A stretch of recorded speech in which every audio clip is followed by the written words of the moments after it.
In this video we're going to see exactly how to do some manual tracking and perhaps some other advanced things. So as you can see, I've got a bunch of markers here, and you know what? These markers are actually rather small in the scheme of things.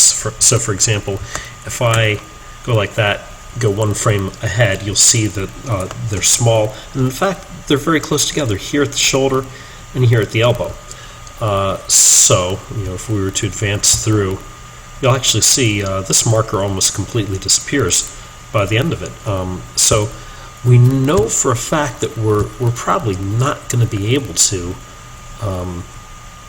actually do a full automatic tracking.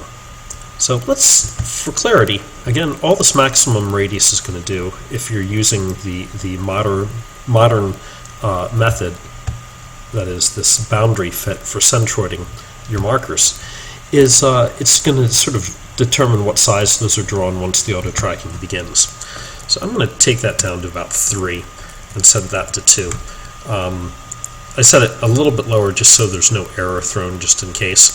And now the search radius here, this gets a little bit complicated, and the reason it gets complicated is because why? Well, as things progress here,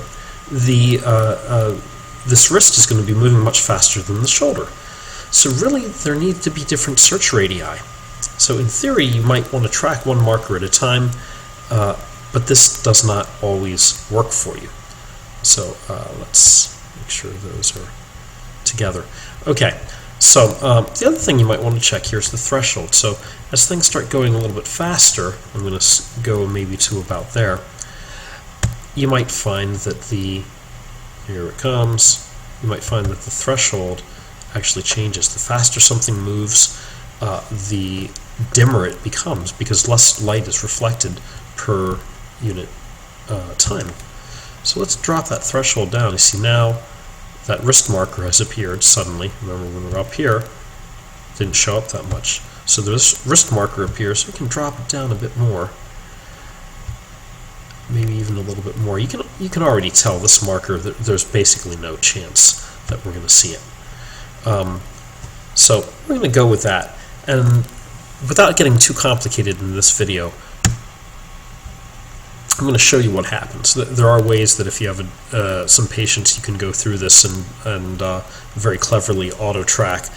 But there are some pieces of that code that doesn't work perfectly yet. So instead of getting your hopes up, let me show you probably the smarter thing to do. All right, so let's set that. Let's look here. He's going relatively fast, so that might be a 20 pixel search radius. So if that is a 5 or 6 pixel diameter marker, roughly, it may move by about that much. You can go a little bit less if you want to. Maybe we'll try 15. So one of the tricks you can do with auto tracking is you can track some of it at one search radius, some of it at another.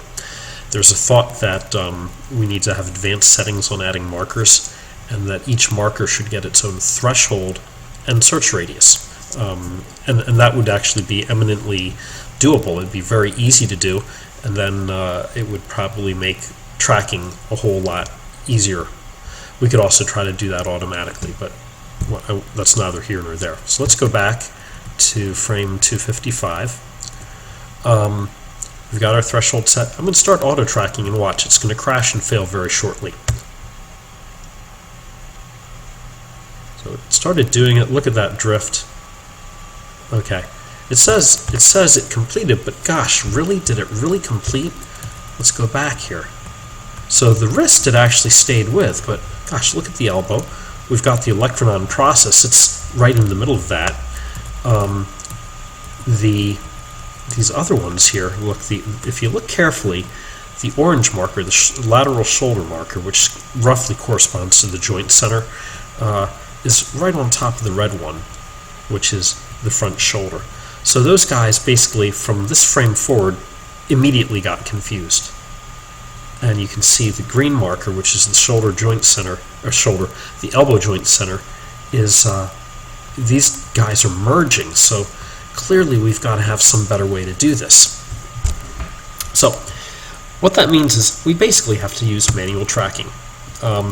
So we'll start there, and if I hit the down arrow, look what just happened. So you see a little bit of movement in the frame, but up arrow and down arrow, part of this is because this is still basically selected, and I believe, there we go.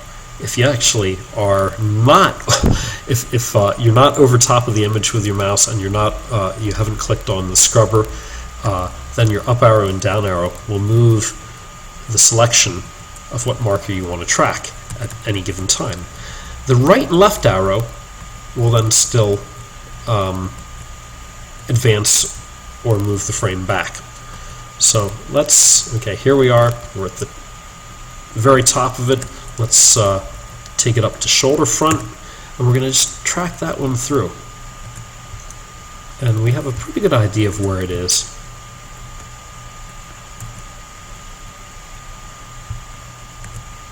And this can take a little bit of time, a little bit of practice. This is an impromptu video we made the other night. So you can see the better your video, the fewer frames you have to track, the easier it is. So I'm getting this one out of the way first. Now, if you're on a desktop computer and you have a separate mouse, I'm using a mouse pad. This goes actually very, very fast, much faster. You can use one hand on the mouse pad, and let me drop that down a little bit. One hand on the mouse pad, still not there, and one hand on the arrow keys to advance frames. So here we go, a little bit more. Okay, I'm roughly there. There's almost no movement of that marker at this point. Okay, so I'm all the way down.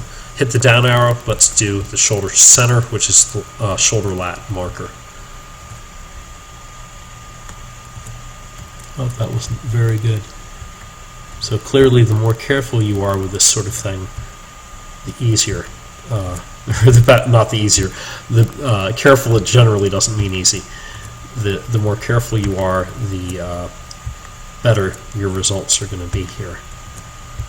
So that one's actually not too bad.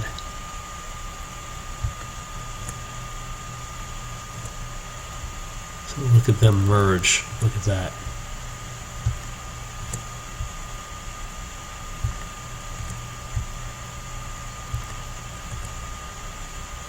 And I tried not to track too many frames of data. There's actually a lot of other exciting stuff going on here. Boy, that yellow marker just wants to merge in there. Alright, so we'll go to that one. So far so good. Distal shoulder, that's roughly the attachment of the deltoid, or the insertion of the deltoid. Now, there's some various tricks you can do here. So for example, I could attempt to go back to auto tracking and just use selected markers. And once I've seated that yellow marker in the right place and change the search radius, it may end up working out a lot more smoothly. But it may not. Your mileage may vary. So this sort of tracking with a single camera really is a black art. Okay, so you've seen that one. Let's do the elbow joint center. This one's drifting immediately. Fortunately, it's nice and easy to see, so I can nail it very quickly. And I'm almost done.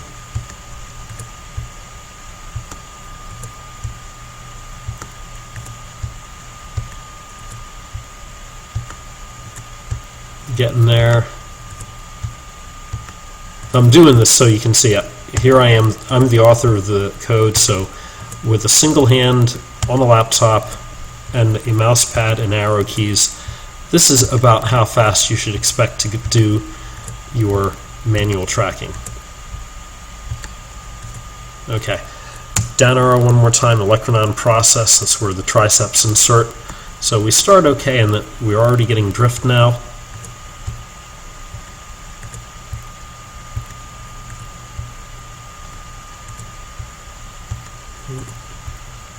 This is the last one I'm going to have to track, because the wrist marker actually did track okay because I set the threshold appropriately. So almost done, a few more frames. Anything missing, just move that over.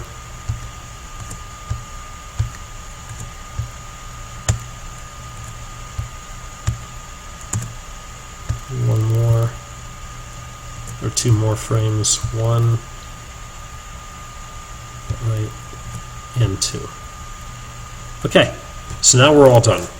It's usually good at this point to go and click through every frame slowly and make sure that every marker is tracked. You can get away if it's not tracked, that's alright, but if you make sure every single marker is tracked all the way through, later on when you try to do various types of processing or graphing, you won't have problems. So let me save this. 240 frames a second, there it is. And we're done. Thank you for watching.